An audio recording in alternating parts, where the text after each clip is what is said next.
तेरे किस्सों जैसा কিরে বন্ধু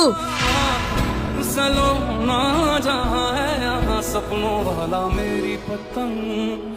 दूर कहीं उड़ কিরে ভাই তোর জ্ঞান মধ্যে আর হবো না কোনোদিন ফাজলামি করার সময় পাস না दूर कोई खींच नहीं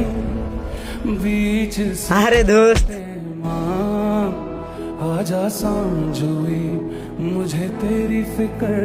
धुंधला गई দোস্ত ফোনটা তো ভাঙ্গা গেল আমার মাফ করে দে দোস্ত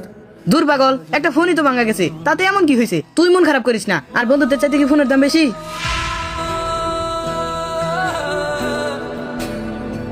সি সেদিন আমি ওর এত বড় ক্ষতি করার পরেও ও আমার হাসি মুখে জড়াই ধরছিল আর আজ আজ ও আমারে ভালোবেসে হাসি মুখে জড়াই ধরতে আসলো আর আমি ওরে থাপ্পড় মারলাম আমারে মাফ করে দে দোস্ত সত্যি আমি আজ তোর কাছে অনেক ছোট হয়ে গেলাম সেদিন তোর সাথে এত বড় একটা অপরাধ করার পরও তুই আমারে মাফ করে দিলি আর আজকে আমি একটা সামান্য একটা চার জন্য তোর গায়ে হাত তুললাম সি এটা আমি কি করলাম এ ধরনি এই ফোন তোর দূর বেটা আমি কি তোর ফোনের পাগল না তোর টাকার পাগল আমি তো চাই তোর আমার বন্ধুত্ব সারা জীবন টিকিয়ে রাখতে आजा सांझोई धुंधला गई